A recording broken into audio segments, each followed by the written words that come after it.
iyo ngarutse mumenye ko ibintu byagiye ku murongo. Njye narababwira ati njye nzabaha filime zigiye zitandukanye, iyi noneho muramenya nyikuyeho badi. Akenshi na kenshi njyewe uri uko nicaye mba ndi gucukumbura filime za kera nkaza nkazibabwira.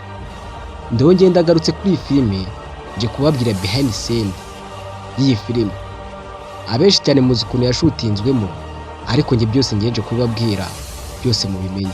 Hari n'abatabizi kandi bifuza kubimenya, bashaka kumenya ubumenyi bw'iyi filime. Kandi subscribe buke nuko wakora kunzogera mu gihe ngiye tugiye kubana. Filime ngiye kukubwiraho ni Born to Fight.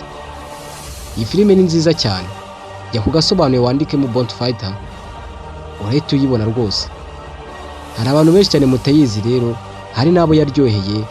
Abana bari kuvuka kuri iki gihe bashobora kuba batayizi bitewe n'uko twe twavutse kera, twebwe tuyiziho.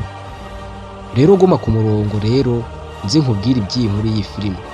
Nta handi uzasanga rero inkuru zibyegeranye cyangwa za filime ni kuri iyi channel. Iyo tugiye kubona muri kiganiro ni Kwizera Jean de Dieu. Kanda like numva n'ikiganiro cyakuryoheye, sharing abawe.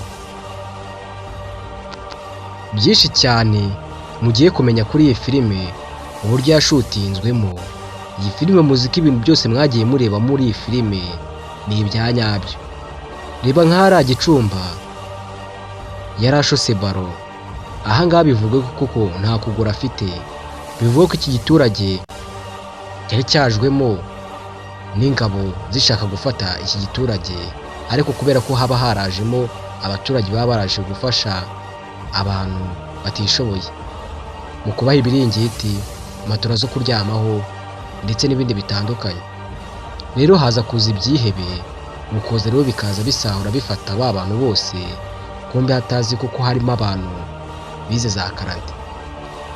Niba warigeze kubona aho barwanisha imiriro ese cyangwa bamukubita ibiti byakumura mu mugongo, biriya ni ibya nyabyo.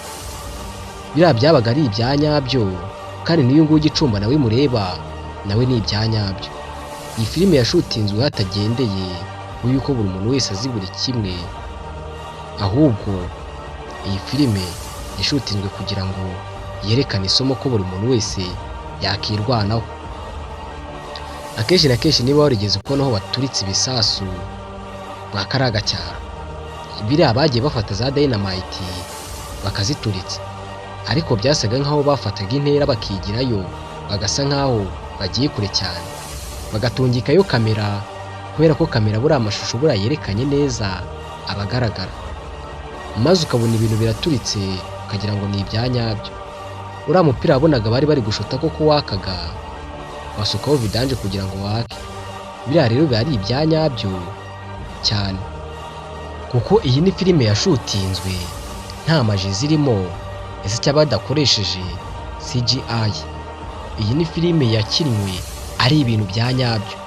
Abenshi cyane bayikomerekeyemo kubera ukuntu bari kuyishutinga, nka kuriya batera siporo hejuru se cyangwa ukabona nka kuriya uriya musore bari hejuru y'inzu ukabona ateye siporo ahetse umwana akitendeka ku giti, uriya mwana yarahetse n'uwa nyawe. Ese bibaye ngombwa ko yuko uko yari kwikubita aza akagwira uriya mwana byari kugenda gute? Nibyo koko yaje kuza kwikubita hasi uriya mwana aramugwira, kandi nawe aravunika, kubera ko iyi filime mu gushutingwa babaga bafite n'abaganga ako kanya bahitaga babavura bagakomeza. Ibintu byose bagiye bakoresha mwahangaha ni ibya nyabyo. Niba warigeze kubona uriya mumotari uza akagonga kariya gaheregisi akagataruka akikubita inyuma, biriya nabyo ni ibya nyabyo.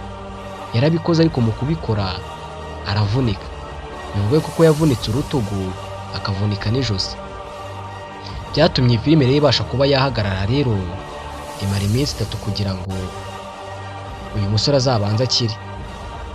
Ubona ko yuko ibyihebe biza bizanye amadarapo se cyangwa bikinjira muri iki giturage bikaza bifata, mu gihe haba hari abantu baba baturutse mu bindi bihugu baje kwifashiriza baro baturage, ariko bareba kubatererana bakavuga ati ntabwo babasiga.